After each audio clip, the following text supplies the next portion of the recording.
Zany amin'ny tontolon'ny politika amin'ny akabiany fa niverinanao fitokonana kosa androany ny piasan'ny ministeran'ny asa-panjakana. Ozaka izy ireo nandritra izany ny fialan'ny ministra Maranty Jean de Dieu.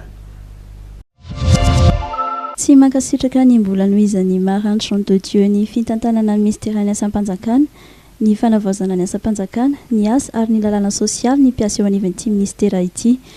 Nanapotika ny ministeran'ny asa-panjakana ny nitarian'ny Maranty Jean de Dieu tao anatin'ny efataona ka tsy anaky intsony ny famitehana ny ministeran'ny asa-panjakana izy ireo. Mitodika amin'ireo pila raharaha zany ireo usager zany izay maniry andalo eto amin'ny ministera fa tsy mbola misokatra amin'ny ministera tompoko mandra-pahatonga ny ministra vaovao.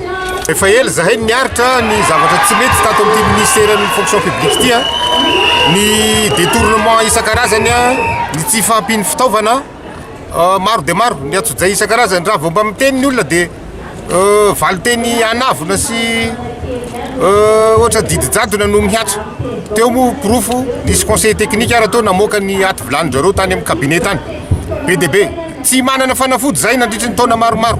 Noho ny fitantanana tsy nahomby teo anivon'ny ministeran'ny asa-panjakana, potika tanteraka ihany koa ny tahirin-kevitra momba ny mpiasa-panjakana amin'izao fotoana izao araky ny tatr'ireo mpiasa ao anatin'ity sapan-draharaha ity. Ny service des archives zay service nipotehina manokana mihitsy potika daholo ny dossier ny mpiasa-panjakana amin'ny archive-ny ministera izay tireri no ministera manana ny archive-ny mpiasa-panjakana era Madagasikara izay archive eo ambany fihahiny ny archive national satria rattacheny amin'ny primature mantsy ny archive eto amin'ny firenetsika. Tonga teto ny directeur ny archive national ny constaté an'izany dia tena nalahelo mihitsy hoe mahapalahelo zao zavatra zao fa dia naninona loatra ny potika ohatr'izao ny archive-ny ministère fonction publique. Nilaza ireto mpiasa ireto fa tsy mandray baiko avy amin'ny Maranty Jean de Dieu intsony. Ny salotra akanjo mainty avokoa androany ny mpiasan'ny ministeran'ny asa-panjakana. Loko izay nambaran'izy ireo nentina nanehoana ny fanampenam-bavana azo anehoana fa tsy nanana ray aman-dreny ary kamboty nandritra ny taona ny mpiasan'ny ministeran'ny asa-panjakana.